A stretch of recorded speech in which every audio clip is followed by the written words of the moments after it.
Hello students, I am Ashutosh Anand and I will be taking the lecture for computer science for class 11th. In the previous videos of this class and computer science class, you have learned about the basics of computer, how to handle, and also the basics of C++ language. Now what is C++? C++ is a high level language that is used to communicate with the computer because, as you know, the computer cannot understand our language. It only understands binary language, that is machine language, 0 and 1. So if we want to communicate with a system, if we want to give some data to the system and get the answer from it, we cannot give the data in zeros and ones because it will be very difficult for user to do that. So when we talk about C++ language, okay, so in C++ there are operators and expressions. So we are going to discuss operators and expression for C++ in C++ language in this chapter. Before we begin, we have to keep in mind that this chapter, this whole topic is a vast topic. It has like four parts, so like four types of operators. We will discuss four types of different operators. So we will continue this in more than one video, that we will divide it into one or two videos. Okay, so when we talk about C++, we should keep in mind that C++ is very rich in built-in operators. Okay, built-in operators. In fact, C++ places more significance on operators than most other computer languages do. Okay, C++ offers different classes of operators that are arithmetical, relational, logical, etc. And there is increment and decrement also, and then there are some special operators also which are particularly designed for specific tasks. So when we talk about operators and expression, first thing comes in mind that what is an operator, what are operators, and what are expressions. So let's begin. What are operators and expressions? Okay, so there is an example also given here. See, when we talk about z multiplied by y, okay, as you can see over here, z multiplied by y. So here z and y, what are they? They are operands. See, it is written also, the data on which operations are performed are known as operands. If instead of z plus y there will be a plus b or c plus b. Okay, so here a plus b, in this a and b will be what? Operands. Okay, so operands are what? The data on which the operation are performed are known as operands, and the type of operation performed on them, the type of operation, that is multiplication, division, addition, subtraction, type of operation that is to be performed. It can be anything. It can be arithmetic, that is additional, subtraction, multiplication, or relational like greater than, less than, anything. These are called operators, and this whole thing, that is z multiplied by y, is an expression. So now it is clear that when we talk about what are operators and expressions, we can say that operators are type of operation that is to be performed on operands, and operands are what? The data on which operations are to be performed. Now there is some categories we will like to discuss about the categories. There are three basic categories of operators. They are unary, binary, and ternary. That means unary means, as the name suggests, the operator that is operated on single operand is called unary, and similarly which is done on the two operand, that is double operand, it is called binary. Okay, like for a plus b it is binary. For only minus a minus b like this, or plus a plus b, these kind of operators are unary in nature. Now, types of operators. When we talk about types of operators, this can be divided into four major types: arithmetic, relational, logical, assignment and special. Okay, arithmetic can be divided into further subclasses that are unary and binary. As we have seen before, unary means that will be operated on one operand. Binary means that it is to be operated on double operands. Okay, so arithmetic, relational, logical, assignment and special, these are the four types of operators that we are going to discuss in this chapter. For the sake of convenience, we will divide this chapter into two parts, maybe in three parts also, depending upon the length and depending upon the contents that we have to discuss. We'll try to completely understand all four types of operators.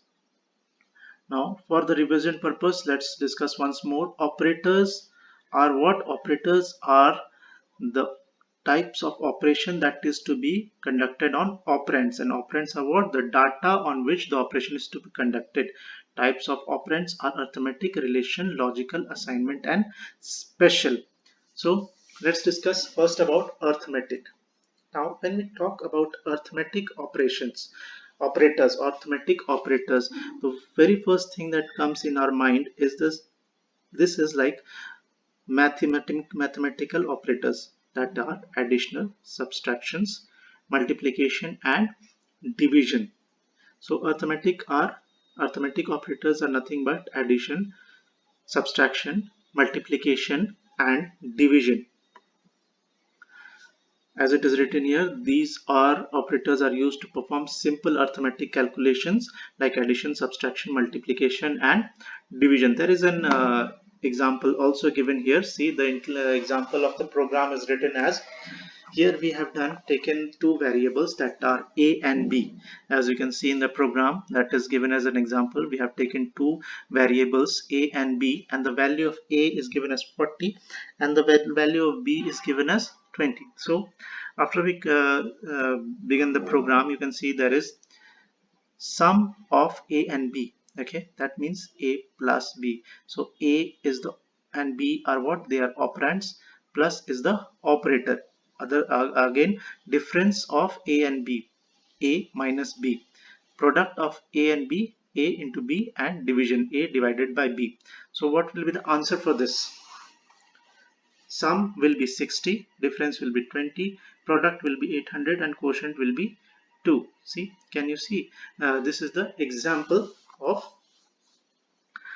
how we use arithmetic operators on C program. Okay, there are some basic points that you have to keep in mind, and that are that all the arithmetic operators are binary in nature except the negative, that is subtraction operator, because they can be used in both unary or binary. Basically all can be used as unary and binary, but negative operator can be used more in unary or binary. Other points that should be noted is this: when we use the division operator, it is known that when we divide, for here it is example, it is given that divide 1. Okay, divide 1, 45 divided by 6. Now the answer for 45 divided by 6 is 7.5. But when you run the program, the answer that will be displayed on your computer screen will be 7 only, until you give the data as 4.0 or 6.0. Why? Because division operator discards the decimal part after division. Division operator, what it does, it discards the decimal part after division. That's why if you want decimal answer in a decimal, you should write your commands, you should write your data in this format, that is 4.45.0, 6.0, like this, so that you will get an answer in decimal format also. Another thing to be kept in mind is that you can use the same thing in float command can be used. Okay, so when we will learn about programming more, we will learn how the float command works. So when you use the float command for division, then also you get the answer in decimal format.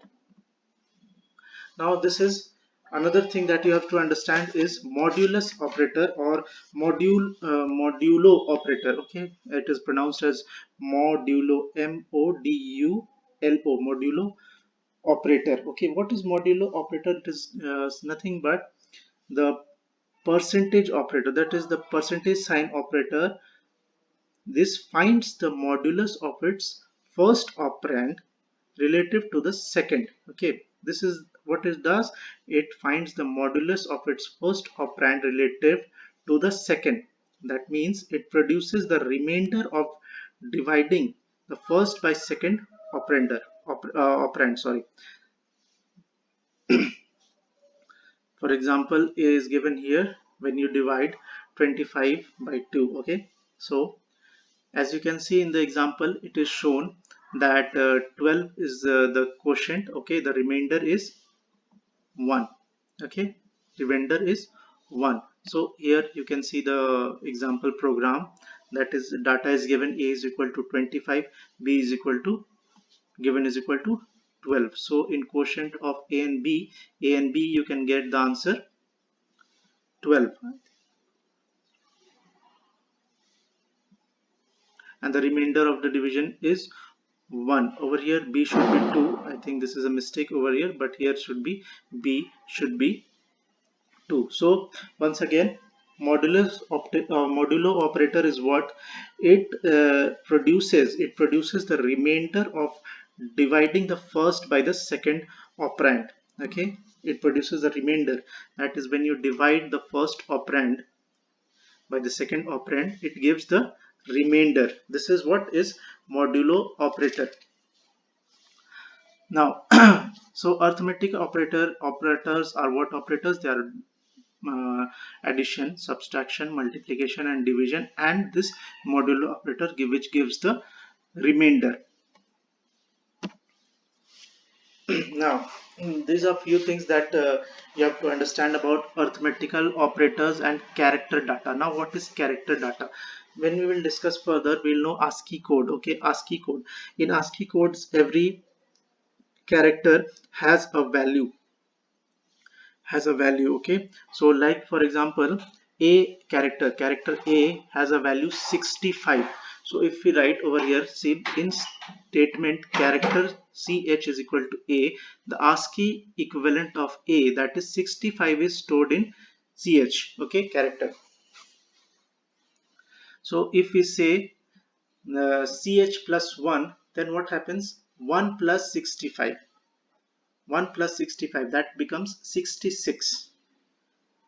Okay, 1 plus 65 becomes 66, and 66 is the ASCII code for B, letter B. So let's look once more.